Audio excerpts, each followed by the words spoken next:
Speaker, sir. Sir, in this minister's reply stated, for especially Andhra Pradesh, only 34 crores has been sanctioned. Out of that, only 49 lakhs only has been spent, sir.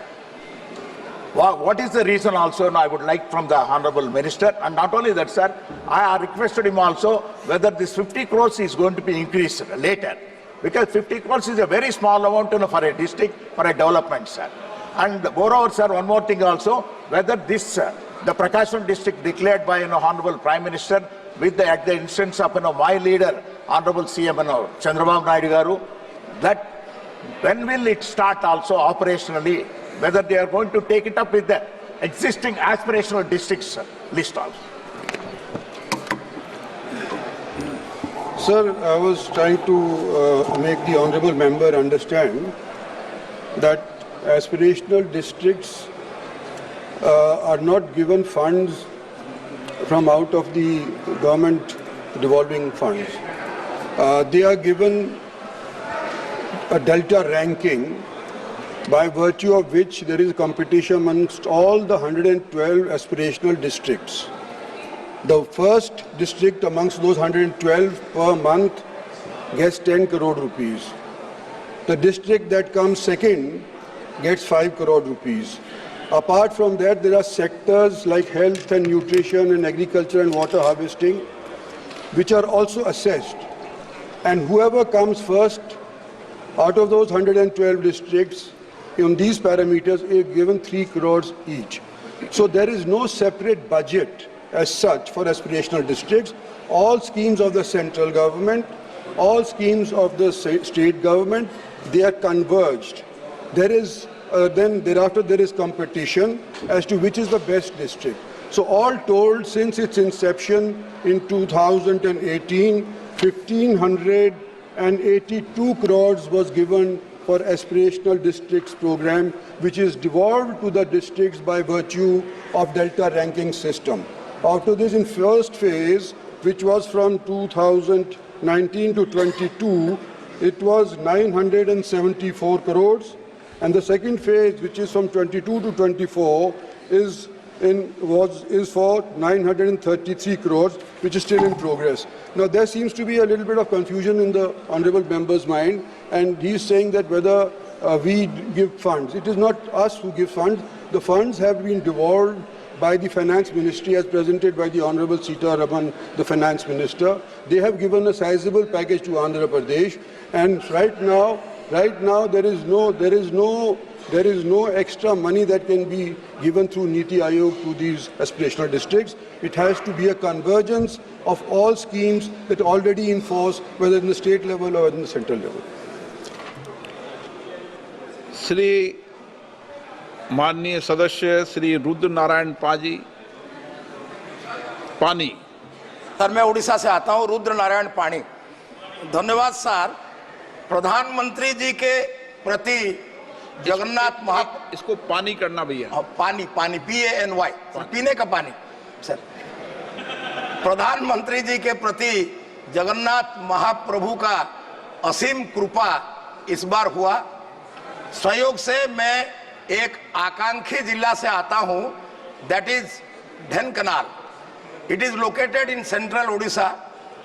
Sir, हर जिले में एक एक medical college प्रतिष्ठा स्थापना किया जाएगा, ऐसा पिछले 10 साल में कहा गया है, और आशा और विश्वास है कि इस आकांक्षी योजना के अंतर्गत ढेंकनाल जिला में एक, क्या माननीय मंत्री जी का ये विचार है कि इस योजना के अंदर या किसी दूसरे तीसरे योजना के अंदर ढेंकनाल जिला में मेडिकल कॉलेज और हॉस्पिटल क्या बनाया जाएगा?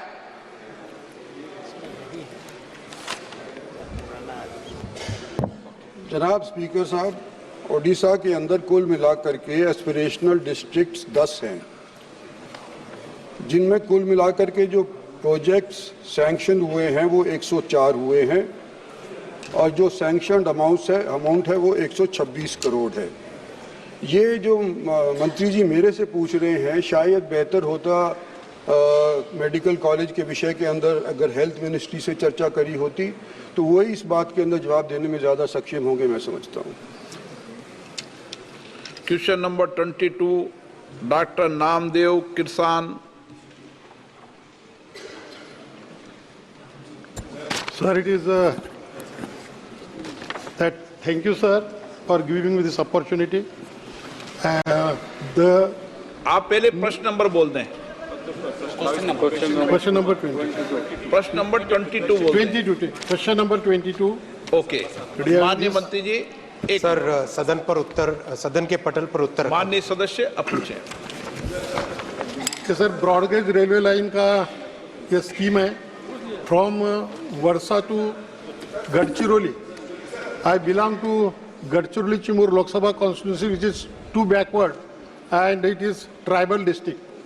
So this railway line started in 2022 and still the work is going very slowly and it is not getting completed. And another broad gauge railway line is from Nagpur to Nagbir.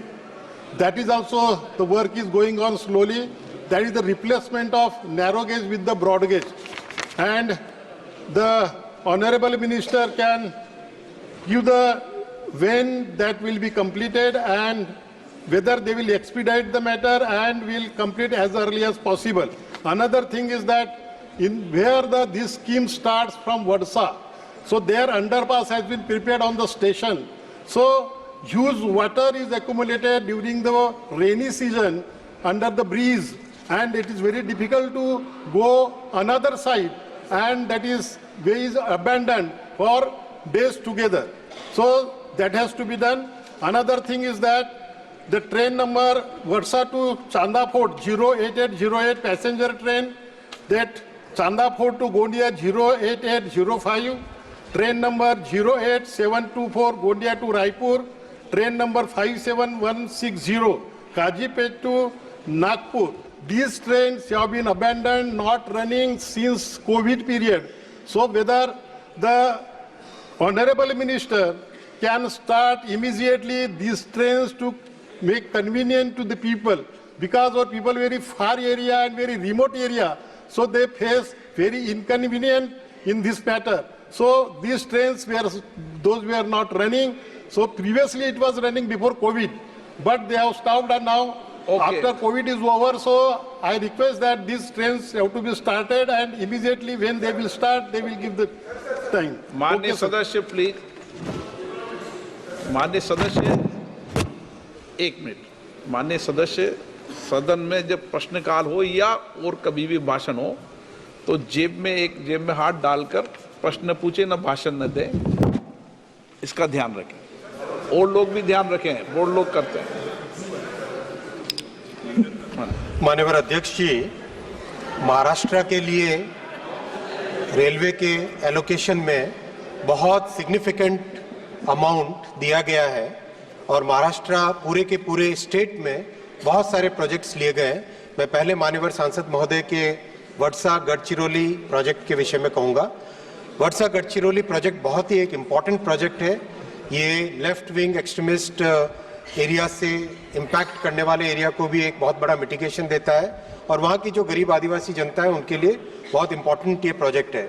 Unfortunately इसके लिए land acquisition का जब तक श्री ठाकरे जी की सरकार थी तब तक इसके लिए लैंड एक्विजिशन की सपोर्ट नहीं मिल रही थी, लेकिन श्री देवेंद्र फडणवीस जी और श्री एकनाथ शिंदे जी ने सरकार बदलने के बाद में लैंड एक्विजिशन पे बहुत अच्छा काम किया और पिछले साल 2023-24 में करीब जितनी इसके लिए लैंड रिक्वायर्ड थी 220 हेक्टेयर वो सारी एक्वायर हो गई है। फिर माननीय भूपेंद्र यादव जी के सहयोग से फॉरेस्ट की सारी परमिशंस मिल गई है। अब इस प्रोजेक्ट पे काम तेजी से आगे चल पड़ा है। इसके अलावा संपूर्ण महाराष्ट्र प्रदेश की अगर मैं बात करूं तो माननीय अध्यक्ष जी 2009 से 2014 का जो यूपीए काल था उसमें पूरे महाराष्ट्र जैसे प्रदेश के लिए मात्र 1171 करोड़ रुपए साल के मिलते थे रेलवे के डेवलपमेंट के लिए। पिछले फाइनेंशियल ईयर 2023-24 में महाराष्ट्र को 13,539 करोड़ रुपए मिले हैं रेलवे के डेवलपमेंट के लिए और काम की गति भी पिछले 10 वर्षों में बहुत बढ़ी है। यूपीए के पीरियड में केवल 58 किलोमीटर साल के रेलवे लाइंस बनती थी और प्रधानमंत्री श्री नरेंद्र मोदी जी के 10 साल के फर्स्ट और सेकंड टेन्योर में 183 kilometre per year railway lines बनी और 10 वर्षों में 1830 किलोमीटर टोटल रेलवे लाइंस बनी है। इसके अलावा रेलवे स्टेशंस का डेवलपमेंट और हर तरह से रेलवे इंफ्रास्ट्रक्चर का महाराष्ट्र में बहुत बड़ा फोकस है। माननीय अध्यक्ष जी आज जब डिटेल डिमांड फॉर ग्रांट्स पेश करेंगे उसमें भी महाराष्ट्र के लिए कई नई बातें होंगी। Honourable member supplementary. सर इधर भी देख लो सर किधर I से was देखूंगा, माननीय सदस्य की ओर देखूंगा। चलो माननीय। I was asking about that this work is going on very slowly. That particular point is that whether that will be completed as early as possible. This is my question. And another, those trains have not been running. So whether these trains will be started as early as possible to make convenient to the people of my constituency. माननीय अध्यक्ष जी, जैसा मैंने कहा land acquisition complete हो गया है। अब project की गति बढ़ गई है, इसमें कोई दुविधा नहीं है। इस प्रोजेक्ट में जितने फंड्स इसके लिए चाहिए वो सारे सैंक्शन ऑलरेडी हो चुके हैं। रही बात दूसरी ट्रेन्स की, माननीय सांसद महोदय से मैं निवेदन करूंगा डिटेल्स जब भी लेके आए साथ में बैठ के उस पर चर्चा कर सकते हैं। श्री वीरेंद्र सिंह। मैं माननीय मंत्री जी का से पूछना चाहता हूं कि वाराणसी जिले से सटे चंदौली जिला है, मैं उस क्षेत्र से सांसद चुन के आया हूं।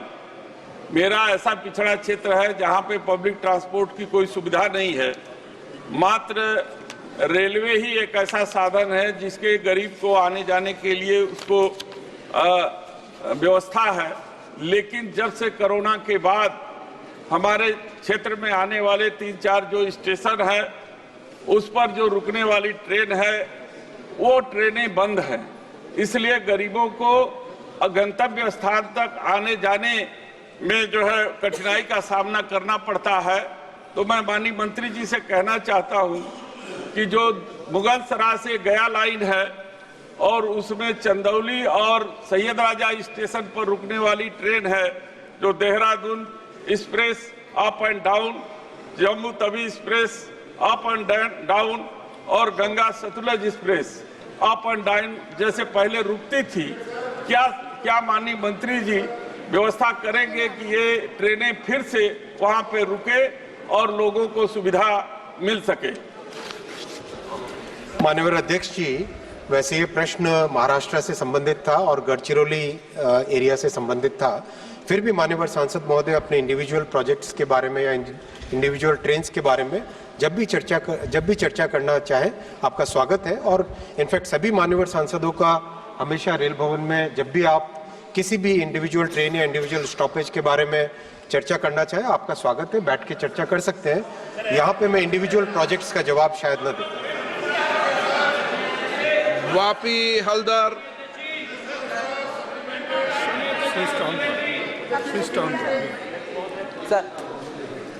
वापी हल्दर। স্যার প্রথমেই আপনাকে অনেক অনেক ধন্যবাদ আপনাকে বলতে দেওয়ার জন্য। আমি মাননীয় মন্ত্রী মহোদয়ের কাছে मैं माननीय मंत्री महोदय से ये बात आपकी भाषा में बोल सकते हैं, लेकिन आधे घंटे पहले लिख के देते हैं, कोई दिक्कत नहीं। ঠিক আছে, আমি মাননীয় মন্ত্রী মহোদয়ের কাছে বিনীতভাবে অনুরোধ জানাবো রায়দিঘি বিধানসভার মথুরাপুর লোকসভা কেন্দ্রের জয়নগর থেকে রায়দিঘি পর্যন্ত রেল লাইন সম্প্রসারণের জন্য এক্সটেনশনের জন্য মাননীয় তৎকালীন রেলমন্ত্রী মমতা বন্দ্যোপাধ্যায় আমাদের মাননীয় মুখ্যমন্ত্রী পশ্চিমবাংলার, তিনি ওই সময় রেল লাইনের জন্য বাজেট করেছিলেন, কিন্তু আজও পর্যন্ত তার জায়গা নিশ্চিত হয়েছিল, কিন্তু আজও পর্যন্ত সেই লাইনের কাজ শুরু হয়নি। ওই এলাকার প্রায় কয়েক লক্ষাধিক মানুষ সুবিধা পেতে পারতো, ওইটার জন্য আজও পর্যন্ত সেটা হয়নি। আমি মাননীয় মন্ত্রী মহোদয়ের কাছে অনুরোধ করব যাতে সেই কাজটা দ্রুততার সাথে হয় এবং মানুষ যাতে তার উপকার পায় সেটা ব্যবস্থা করার জন্য। जयनगर से मथुरापुर तक रेल लाइन जब तक नहीं क्विक हो तो वहाँ का बहुत सारे लोग इसका सुविधा उठाएंगे। माननीय अध्यक्ष जी, ये प्रश्न भी मूल प्रश्न से संबंधित नहीं है। इस स्पेसिफिक प्रोजेक्ट के बारे में जब भी माननीय सांसद आए उनके साथ अलग से चर्चा कर सकते हैं। क्वेश्चन नंबर 23, इस विषय पर बीएससी में चर्चा हुई है और एक लंबी चर्चा जब डिमांड ऑफ ग्रांट पे होगी तब सबको बोलने का मौका मिलेगा। 23 विष्णु दयाल राम, माननीय मंत्री जी। अध्यक्ष जी, आंसर सभा पटल पर। माननीय सदस्य। धन्यवाद अध्यक्ष जी। मैं आपके माध्यम से माननीय मंत्री जी को धन्यवाद देना चाहता हूं उनके विस्तृत उत्तर के लिए। अध्यक्ष जी, उनके उत्तर से स्पष्ट है कि विभिन्न राज्यों को विभिन्न गुणवत्ता वाले कोयले का वितरण किया जा रहा है। मैं आपके माध्यम से माननीय मंत्री से जानना चाहता हूं कि ये कोयला का वितरण किसी मापदंड पर आधारित है, राज्य की आवश्यकता पर आधारित है, या इसका अभी तक कोई मापदंड निर्धारित नहीं किया गया है? जिस राज्य में जिस तरह के कोयले की आपूर्ति हो, जिस तरह के कोयले का उत्खनन हो रहा है, उस तरह के कोयले की आपूर्ति की जा रही है। जो स्टेट गवर्नमेंट्स ने हर एनुअल का एक एक्शन प्लान बनाकर हमारा कोल मिनिस्ट्री को देते हैं, उस स्टेट गवर्नमेंट्स को क्या रिक्वायरमेंट है, पावर प्रोजेक्ट्स क्या है, और गवर्नमेंट का दृष्टिकोण से कोई पब्लिक सेक्टर का, स्टील इंडस्ट्री, ऐसा सब देखने के बाद वो एक्शन प्लान बनाते हैं। उसके आधार पर कोल डिस्ट्रीब्यूशन स्टेट वाइज हम एलोकेट करके सप्लाई करते हैं। Honourable member supplementary. माननीय अध्यक्ष जी, देश में आज भी बहुत बड़ी संख्या में कोयला खदानें बंद हैं। करीब करीब 380 मिलियन टन कोयला अभी सुरक्षित है इन खदानों में, और करीब करीब 30 से 40 मिलियन टन को बहुत आसानी से निकाला जा सकता है। मेरे संसदीय क्षेत्र पलामू में एक ऐसी ही कोयला खदान है रजारा, जो वर्षों से बंद पड़ी हुई है, परंतु उसको खोलने का सारा उपाय किया जा चुका है, सारी व्यवस्था हो चुकी है। केवल 30 विस्थापितों को नौकरी देने का प्रश्न है, जिस पर अटॉर्नी जनरल की भी सहमति प्राप्त हो चुकी है। मैं आपके माध्यम से माननीय मंत्री जी से जानना चाहता हूं एश्योरेंस के रूप में कि ये कोयला की खदान रजारा कब तक खुलेगी और उन 20 विस्थापितों को कब तक नौकरी मिलेगी? आदरणीय अध्यक्ष जी, देश भर में कोल इंडिया के द्वारा 2014 के बाद 2014 में जब सुप्रीम कोर्ट ने एक आदेश दिए थे, जो यूपी के ज़माने में जो कोल स्कैंडल हुआ उसको देखते हुए, मद्देनजर रखते हुए सुप्रीम कोर्ट ने लगभग 204 कोल माइंस का जो अलोकेशन था पेपर के ऊपर, वो अलोकेशन रद्द करके ये कोयला ये नेशनल प्रॉपर्टी है, ये कोई व्यक्तिगत आधार पर नहीं देना चाहिए, ऐसा बोलने के बाद जब आदरणीय प्रधानमंत्री नरेंद्र मोदी जी के नेतृत्व में हम एक नया पॉलिसी लाया है, एक ट्रांसपेरेंसी के साथ, पारदर्शिता के साथ कोयला अलोकेशन का काम शुरू किया है। आज मैं लगभग आज total coal mines in operation coal India limited के द्वारा 322 कोल माइंस ऑपरेशंस में है, और सिंगरेनी का लगभग 42 कोल माइंस ऑपरेशंस में है। कमर्शियल एंड कैप्टिव माइंस 54 है। देश में 418 कोल माइंस आज ठीक तरीके से चल रहे। अभी आने वाले 15 कोल माइंस जल्दी ऑपरेशन करेंगे।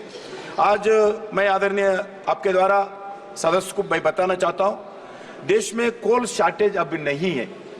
लगभग जो टारगेट था CIL का टारगेट 99.23 हम अचीवमेंट किया है। सिंगरेनी का टारगेट 95% हम अचीव किया है।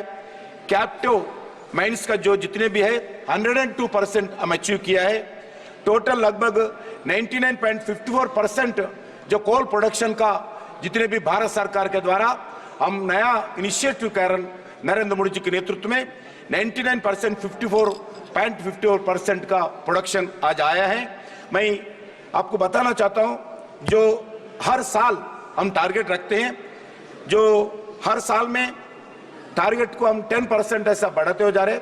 आज जितना कोल चाहिए, हमारा सरकार का हमारा इच्छा है इंपोर्टेड कोल कम हो, जितना कोल चाहिए इतना भारत सरकार सरबराह करने के तैयार है। दूसरा विषय है जो कोल माइंस का जो इश्यूज है, जो एनवायरनमेंट का प्रॉब्लम्स हो, स्टेट गवर्नमेंट का क्लियरेंस हो, जैसा जैसा स्टेट गवर्नमेंट ओपनली थोड़ा कोऑपरेशन करके हमारे को समर्थन किए तो जल्दी ही पूरा कोल माइंस सपोर्ट करेंगे। जैसा अध्यक्ष आदरणीय संसद का बताया, मैं जरूर सांसद जी से बात करके उनके पास जो भी एम्प्लॉयमेंट का प्रॉब्लम है, हर एकड़ पे हम जितना लैंड एक्वायर करते हैं सभी लोगों को एम्प्लॉयमेंट देने का शुरुआत थे। अभी स्लोली क्योंकि एम्प्लॉयमेंट ज़्यादा हो गया, इसके कारण से उनको अल्टरनेटिव सोचकर उनको फाइनेंशियल असिस्टेंस देकर लैंड्स एक्विजिशन के साथ साथ एम्प्लॉयमेंट की जगह फाइनेंशियल असिस्टेंस देने का भी शुरुआत करें। जरूर भाई आदरणीय संसद से बात करके उन कॉन्स्टिट्यूंसी का समस्या को हल करूंगा। खनेन मुर्मू, माननीय सदस्य, माननीय सदस्य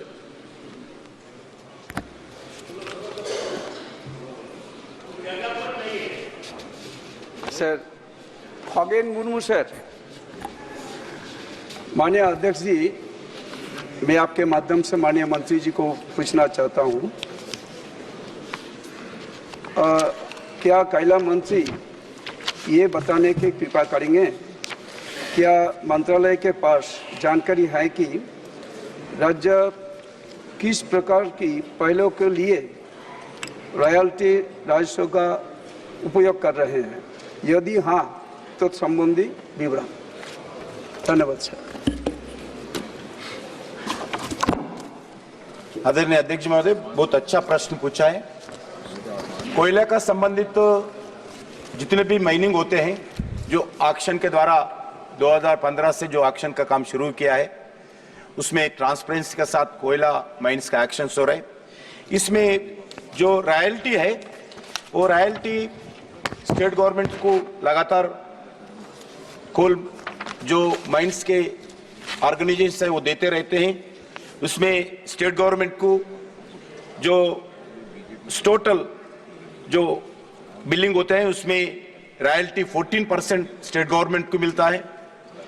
डिस्ट्रिक्ट मिनरल फंड एक जिला कलेक्टर के नेतृत्व में, जिसमें जो अफेक्टेड पीपल है, अफेक्टेड लोग रहते हैं, उसका भला करने के लिए, उनका वेलफेयर एक्टिविटी करने के लिए जो लैंड लेते हैं, इसके लिए DMF district mineral fund collector के नेतृत्व में रहते हैं। उसके लिए 4.2% डिस्ट्रिक्ट कलेक्टर के नेतृत्व में रहते हैं।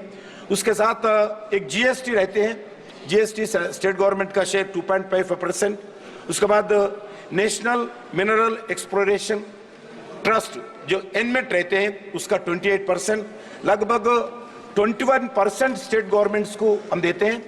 एग्जाम्पल झारखंड हो, उड़ीसा हो, ऐसे प्रदेशों में, झारखंड में लगभग इसमें रॉयल्टी के द्वारा हर साल अच्छे अमाउंट लगभग 30,000 से ज्यादा स्टेट गवर्नमेंट को मिलता है। वैसे ही जैसा मैं आप सब लोगों से, जितना कोल प्रोडक्शन बढ़ेगा क्लियरेंसेस मिलेगा जल्दी ही, क्योंकि हम पूरा ऑक्शन के द्वारा ही हम कोल ब्लॉक्स अलॉटमेंट कर रहे। कोई पुराने जैसा यूपीए के जैसा कोई पेपर के ऊपर चिट्ठी देकर अलॉटमेंट नहीं करे, ऑक्शन के द्वारा में करते हैं। इसलिए मैं सभी लोगों से अनुरोध करता हूं, स्टेट गवर्नमेंट्स में पूरा कोऑपरेशन करके एक्शन में सपोर्ट किए तो जरूर जितना प्रोडक्शन बढ़ेगा उतना स्टेट गवर्नमेंट को फाइनेंशियल भी, रॉयल्टी भी उनको मिलेगा। मैं आपके द्वारा अनुमति। आज सभी पहली बार चुन के आए माननीय सदस्यों को सप्लीमेंट्री दी जा रही है।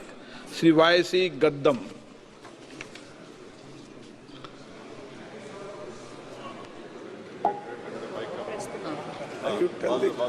Thank you, sir, for this opportunity.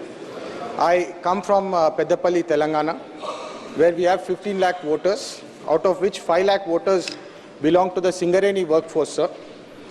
As you all know, PSUs ensure employment and benefits continue to the larger workforce of our country. I request Honorable Kishan Reddy Garu not to privatize Singareni coal mines and to ensure direct allotment to Singareni, because Singareni itself is under great difficulty. We have around 30,000 crores of receivables pending, sir. If allotment is done directly to Singareni, the majority of our workforce will benefit from this great decision.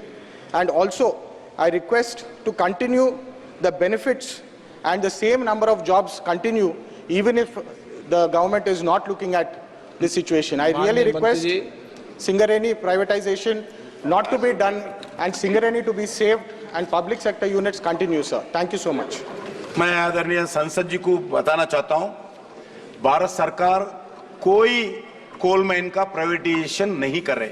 Singareni में पूरा जितने भी अगर Singareni privatisation करना है उसमें 51% state government का है, 49% गवर्नमेंट ऑफ इंडिया का है, और दूसरा जो भी पूरा एडमिनिस्ट्रेशन है 100% स्टेट गवर्नमेंट के हाथ में है। इसलिए मैं आपके द्वारा संसद को, पूरे तेलंगाना जनता को मैं बताना चाहता हूं, सिंगरेनी कोल माइंस प्राइवेटाइजेशन नहीं है, हमारा लक्ष्य में नहीं है। हम उसको मजबूत करना चाहते हैं और मजबूत करना चाहते हैं। अभी अभी मैं मंत्री बनने के बाद जो पहले सरकार था वो सरकार उड़ीसा में कोल माइन मिला है, उसको 15-10 साल से उसका माइनिंग नहीं हुआ था। हमारा बीजेपी सरकार आने के बाद उड़ीसा में मुख्यमंत्री जी से, स्टेट गवर्नमेंट ऑफिशियल से, हमारा धर्मेंद्र प्रधान जी से बात करके सिंगरेनी का एक नया कोल माइन, सिंगरेनी देखते हुए नया कोल माइन दिलाया नरेंद्र मोदी सरकार उड़ीसा में कांग्रेस बीजेपी सरकार आने के बाद। इसलिए मैं बताना चाहता हूं, आज सिंगरेनी कोल माइन्स में जो भी है, अभी इवन मैं एक विषय बताता हूं, जितने भी कोल माइन्स ब्लॉक्स है हमारा कोल इंडिया भी ओपन एक्शन में लेते हैं। सो भी जितने भी पीएसयू है, पब्लिक सेक्टर पीएसयू से हो, ऐसा सिंगरेनी भी पीएसयू आके ले सकते हैं। मैं उनको बताना चाहता हूं, सिंगरेनी आने वाले दिन में हमारा भी 49% केंद्र सरकार का है, प्राइवेटाइजेशन नहीं करेंगे, पूरा एम्प्लॉइज को सपोर्ट समर्थन करेंगे, सिंगरेनी को समर्थन करेंगे। मोदी सरकार सिंगरेनी कोल माइन्स के साथ है। क्वेश्चन नंबर 24 श्रीमान ज्ञानेश्वर पाटिल। 24 माननीय मंत्री महोदय, माननीय सदस्य, माननीय अध्यक्ष महोदय, माननीय रेल मंत्री जी ने से हमने जो गाड़ी क्रमांक 2211 और 22112 जो भुसावल से नागपुर दादा धुनी वाले पैसेंजर के नाम से चलती थी, उस विषय में हमने बात रखी थी। और इस ट्रेन से लगभग 8 जिले और 6 लोकसभा क्षेत्रों से ट्रेन गुजरती है। बैतूल में एक बड़ा कैंसर हॉस्पिटल है जिसमें बड़ी संख्या में कैंसर पीड़ित पेशेंट इलाज के लिए इस ट्रेन के माध्यम से जाते जी। जो 43 ट्रेनों का उल्लेख किया गया है, वो 43 ट्रेन भुसावल से वाया अकोला बडनेरा होते हुए नागपुर जाती है, लेकिन बुरहानपुर, खंडवा, हरदा, टिमरनी होते हुए कोई भी डायरेक्ट ट्रेन नागपुर के लिए नहीं चलती। इसलिए माननीय मंत्री महोदय से मैं आग्रह करना चाहता हूँ आपके माध्यम से कि जो ट्रेन कोविड काल के पहले चलती थी, ये ट्रेन पुनः चालू होगी तो यहाँ से कैंसर पीड़ित पेशेंट के लिए भी, विद्यार्थियों के लिए भी और बड़ी संख्या में हमारे क्षेत्र से नागपुर के लिए व्यापार के लिए भी व्यापारी जाते हैं, तो इनके लिए आने जाने के लिए ट्रेन काफ़ी सुविधाजनक होगी। माननीय मंत्री जी। माननीय अध्यक्ष जी, माननीय सांसद महोदय ने बिल्कुल सही और अच्छा विषय रखा है। हालांकि भुसावल से नागपुर के बीच में करीब 40 से अधिक गाड़ियां चलती है और जिस ट्रेन का आपने जिक्र किया है वो ट्रेन वाया इटारसी होके जाती थी। चूंकि वाया इटारसी होके जाने के कारण उसकी डिस्टेंस बहुत ज़्यादा थी, करीब 75 किलोमीटर के आसपास एक्स्ट्रा या टोटल डिस्टेंस होती थी। इसके कारण इसमें बहुत कम लोग जाते थे। लेकिन मैं माननीय सांसद महोदय से रिक्वेस्ट करूंगा कि एक बार आपके क्षेत्र की, विशेषकर जो आपने खंडवा और जिस क्षेत्र की बात कही है, उस क्षेत्र के लिए अलग से कोई सुविधा अगर की जा सकती है तो हम दोनों साथ बैठ के अलग से उसकी कोई भी सुविधा, इस ट्रेन के अलावा भी कोई दूसरी अगर व्यवस्था हो तो वो करने पे एक बार साथ बैठ के कर लेंगे। ओके, पूछना चाहते माननीय अध्यक्ष महोदय, मैं माननीय मंत्री जी को भी बहुत बहुत धन्यवाद देना चाहता हूँ कि मेरे पिछले 2 वर्षों के कार्यकाल में माननीय मंत्री जी ने मेरे लोकसभा क्षेत्र में लगभग 17 ट्रेनों का स्टॉपेज दिया, तो उसके लिए धन्यवाद देना चाहता हूँ। और माननीय मंत्री जी को और माननीय प्रधानमंत्री मोदी जी को विशेष रूप से धन्यवाद भी देना चाहता हूँ कि 2500 करोड़ का पटरियों के सुदृढ़ीकरण के लिए और रीडेवलपमेंट के लिए भी बड़ी धनराशि दी है, लेकिन बहुत बड़ी कृपा की, लेकिन ये ट्रेन भी यदि चला देंगे तो बड़ी कृपा माननीय मंत्री जी की मेरे क्षेत्र की जनता पर होगी। बहुत बहुत धन्यवाद। डॉक्टर के सुधाकर, डॉक्टर के Sudhakar. Thank you for allowing me to raise the supplementary question. Sir, my parliamentary constituency Chikbalapur lies on the border of Andhra Pradesh on the southern part. So my question is correlated with this.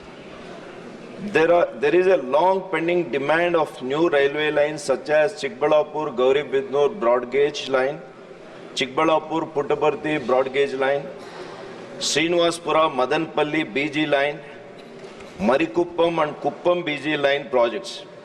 My question is whether the government has carried out any feasibility study on these projects, and if so, the details thereof, if not, the reason thereof. Also, I request the Honorable Minister to kindly consider, because this is a border area and there are a lot of people who would like to commute between the adjoining states. Thank you, Speaker. Honorable Speaker, sir, the project that Honorable MP has raised is of Karnataka, and any individual project I am willing to discuss in full detail as and when Honorable MP can come and discuss with me separately, sir.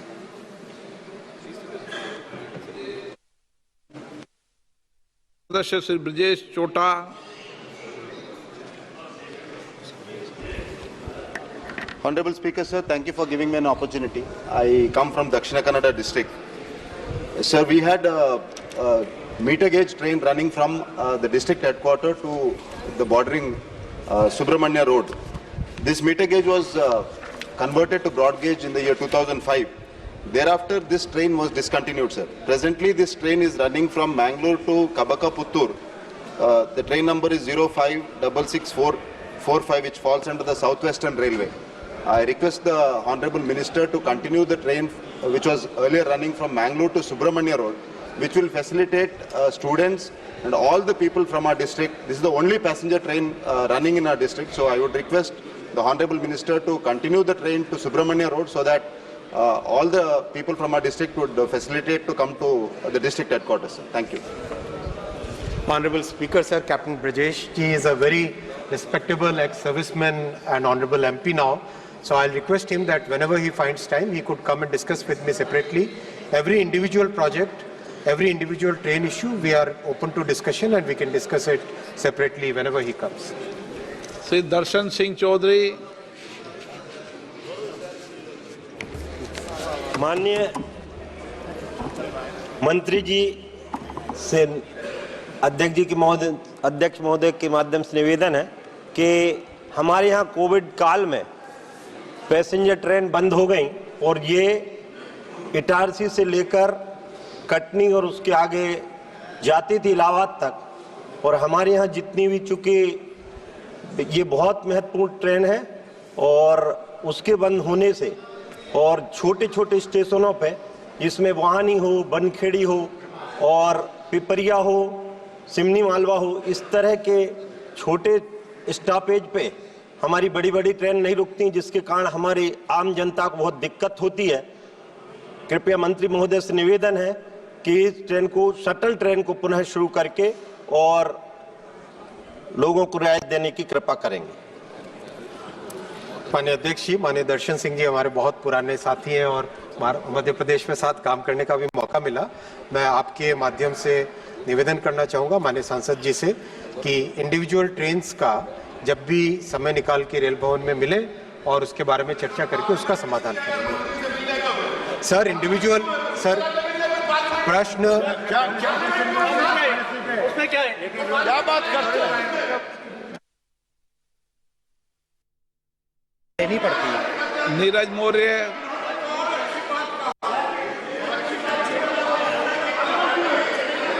Neeraj Maurya.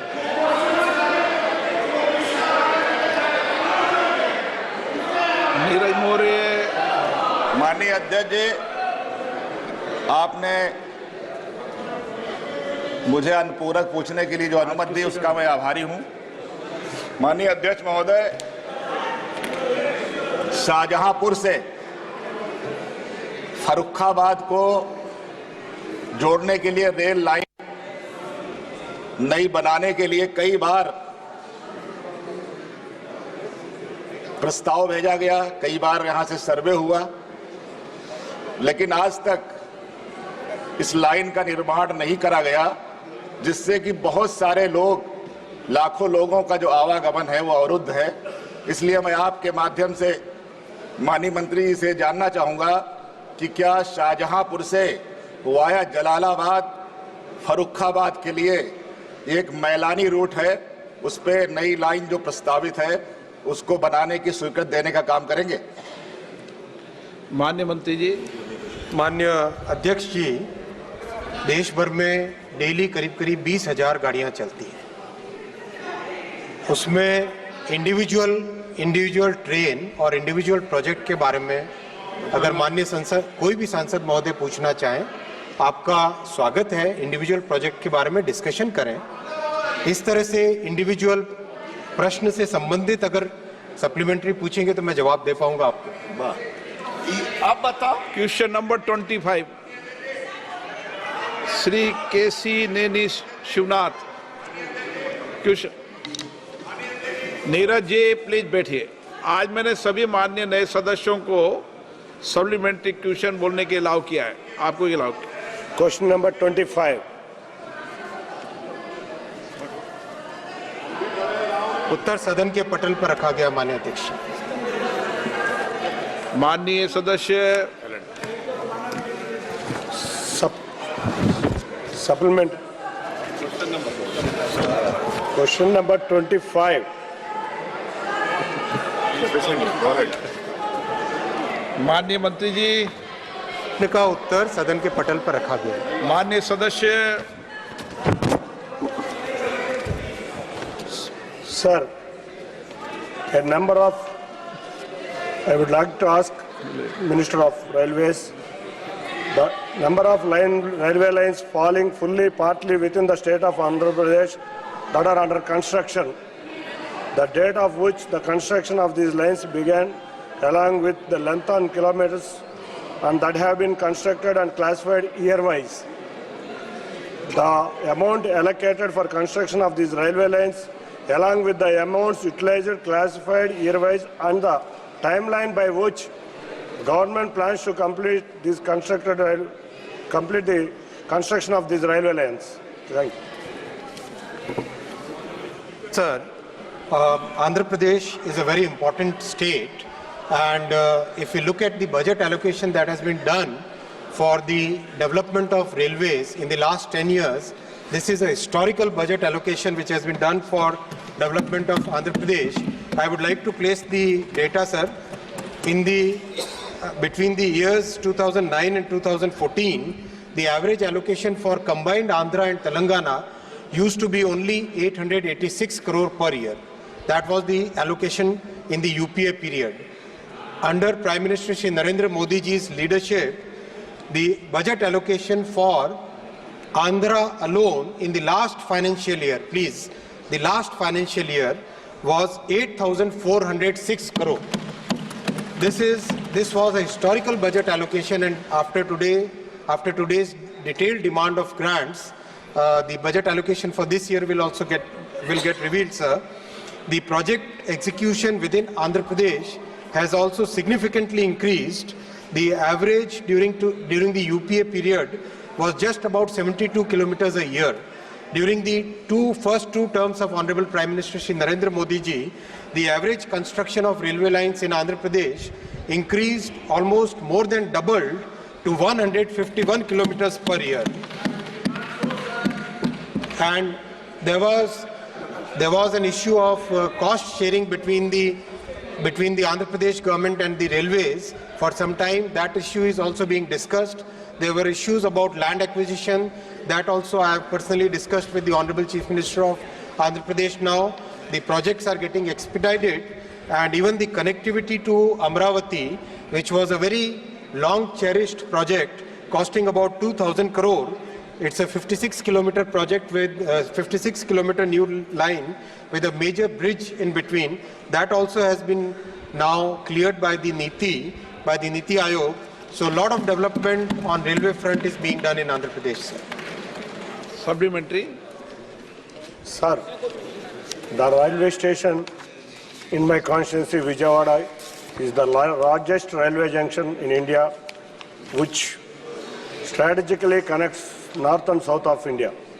And the millions of passengers are catered in the station with so highest priority in the development has to be taken. Keeping in the view of this fact, I would like to ask Honorable Minister, it has been 2 years. Vijayawada railway station is selected under Amrut Bharat station scheme, which was inaugurated by our Honorable Prime Minister Narendra Modi ji. But then there is no clear data of information regarding work taken up, funds allocated, funds utilized. So I request the Honorable Minister to give the details regarding number of works sanctioned, funds allocated of these works and the date of completion of these works, sir. Honorable Speaker, sir, I will send a detailed report to Honorable MP Saab.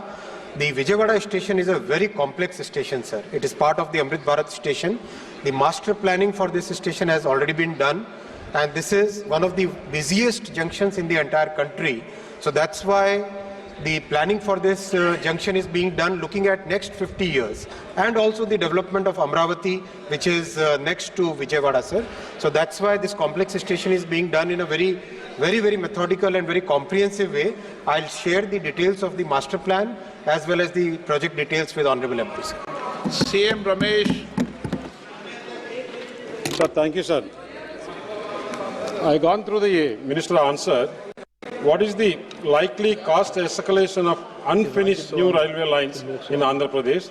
Whether any timelines has been fixed to complete those railway lines while keeping in mind the factors which may delay before the sanctioning those new railway lines. And other Anakapalli, my district, sir, my constituency is a newly made district. There also railway stations should be modernized, sir. Thank you. Sir, Andhra Pradesh, the station that Honorable MP Shri CM Ramesh has raised, Ankapalli, I think that is included in Amrit Bharat station. That is included in the Amrit Bharat station scheme, and we can discuss the master plan for Ankapalli, sir. Regarding the cost escalation and all, that is dependent on many factors. Of course, the delay in land acquisition is among the biggest factor which comes in the execution of railway projects, and I hope with the new government in Andhra Pradesh, we will be working in unison, in harmony to make sure that land acquisition is expedited. प्रश्न संख्या 26 मंत्री जी को allow नहीं, first बार वालों को भी question over में ये प्रश्न काल में मंत्री जी को भी अलाउ नहीं क्वेश्चन पूछने। प्रश्न संख्या 26 Shri advocate Adoor Prakash. Advocate Adoor Prakash. Sir, question number 26। Honorable Speaker, sir, the answer is laid on the table of the House. Sir, the Shabri railway line project was sanctioned by the government in the railway budget 97-98. The works of this project started in 2008. But it is unfortunate that even after 26 years, this project is remaining as a dream. The landowners whose land and property earmarked for the project are facing with great difficulties. The line could become a third corridor for the state of Kerala, has much importance after the completion of Vizhinjam International Seaport. So the line will connect a large number of tourist destinations, pilgrims and commercial centers. Sir, my question, extension of this line from Eribeli to Vizhinjam International Seaport via Koni, Patanapuram, Punalur, Nedumangal under the Rail Sagar project will be an advantage for the goods movement and will provide rail connectivity to 22 more towns in the state. So, whether the government will take a final decision without further delay. Short में माननीय मंत्री जी. Honorable Speaker, sir, the Angamali Sabrimala line via Irumali, this is a very, very complex project, and the cooperation from the state government is required to be able to take this project forward. I'll explain the complexity of this project. And this line, sir, is about 111 kilometers. The project basically along the old alignment is about 35 kilometers short of the Sabrimala shrine. So there is a public demand for an alternative alignment which is from Chenganur to Pamba, which is shorter, which is about 75 kilometers.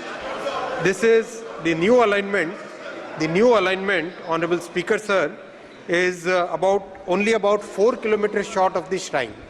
So a decision has to be taken in consultation with honorable MPs and the state government that whether the old alignment should be done or a new alignment which is much better because it goes all the way 4 kilometers short of the shrine, or we maintain the old alignment which is 35 kilometers short of the shrine. So that is the first thing, sir. So the detailed assessment of the new alignment is going on. Once the detailed assessment of the new alignment is done, then we can take the final call. That is the first point, sir. The second point is about the Vedingam port. So the Vedingam port has no connection with the Erumali line, sir. If you look at the location of the Vedingam port, the nearest railhead is Nemam. So it is logical to connect the Vedingam port with Nemam rather than taking it all the way to Irumali, sir. So there is absolutely no connection of Vedingam port with the Erumali lines.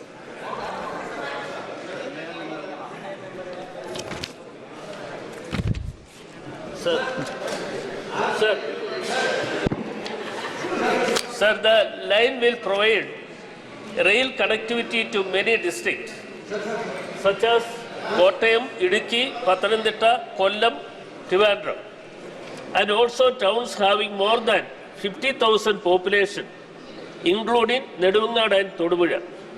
Sir, whether the government will provide adequate budget allocation for speed up the works of this line. Honorable Speaker, sir, I would like to place on record that the government of Kerala has not been very cooperative in the railway projects. And I request the honorable MPs to use their good offices to get the support in land acquisition. Out of the 459 hectares required, only 62 hectares of land has been made available, sir. And this is in a situation where Honorable Prime Minister has given so much extra allocation for Kerala, sir. In the UPA government time, sir, the allocation for Kerala used to be only 372 crore per year. Now, Honorable Prime Minister Shri Narendra Modi ji has given in the first and second term a huge amount of allocation for railway in the financial year 23-24, the previous financial year. The allocation for railway for Kerala projects was 2,033 crore compared to the average of 372 crore during the UPA period. The projects can be taken up only if the state government supports the land acquisition, sir. I request through your good offices that if the state government supports us, then we can do a lot more in the state of Kerala, sir. Question number 27, Sri Radhakrishnan.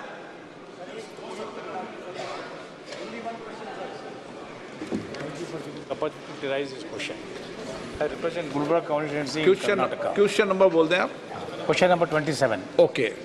माननीय मंत्री जी. Laid on the table of the House. माननीय सदस्य. Sir, considering the special status granted to the region under Article 371J and the region's economic development, the then government had sanctioned railway division at Kalburgi during the year 2014-15. It has been 10 long years since the people of Kalyan Karnataka have been waiting for the establishment of railway division. Various committees have been formed one after the another, but the railway division has still not been established. Through the years, bigger amount was allocated towards establishment of the division in various budgets, but nothing came out of such allocations. Further, the requisite land for the purpose was given, by the state government completely free of cost, which is currently in possession of the railways.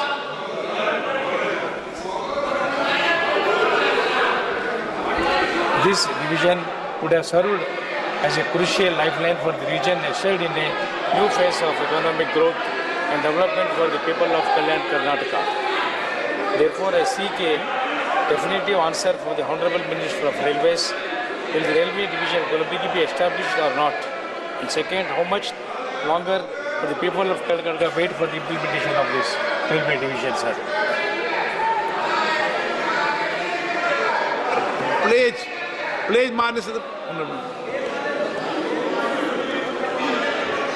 माननीय मंत्री जी, please.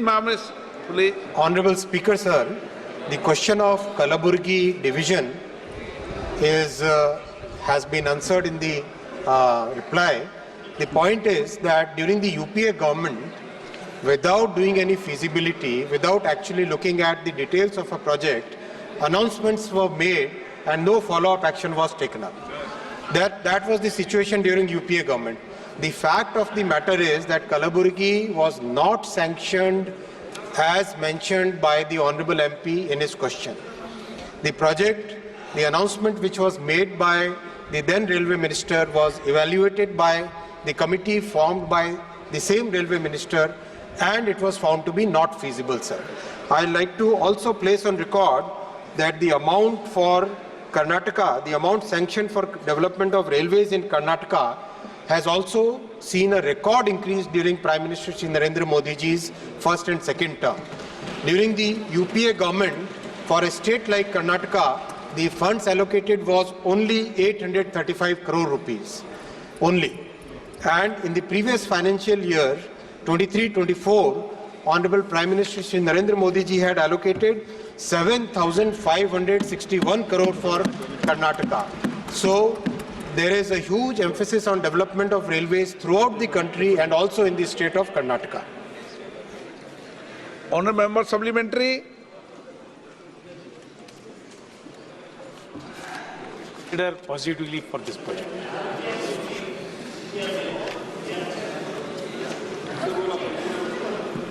Okay.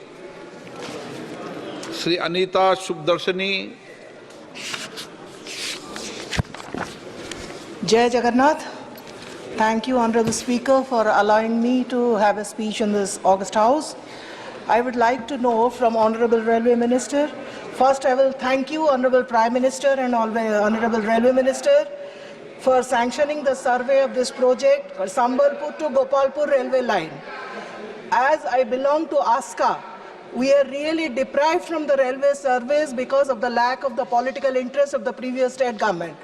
Then I would like to know from the Honorable Railway Minister when the final DPR is going to be sanctioned of this above project. Thank you. So although the question is not related to the main question, sir, the main question was about division at Kalaburgi, but I would still like to mention that the fund allocation and the progress of works in Odisha has seen huge increase during the last 10 years, sir. The funds which were allocated for Odisha used to be just about 800 odd crore for a large and very important state like Odisha during the UPA period, and now the funds allocated are more than 10,000 crore rupees every year, sir. For Odisha, that is a huge jump from the previous period, sir. And also the work which has been implemented, that also has picked up so much pace. In the last 10 years, 1,780 kilometers or 1,726 kilometers of railway lines have been constructed in the state of Odisha, which is, if you compare, that is more than the entire railway network of Sri Lanka. So that is the pace of construction which is there in Odisha now, sir, and we hope that this pace will continue, sir. प्रश्नकाल समाप्त.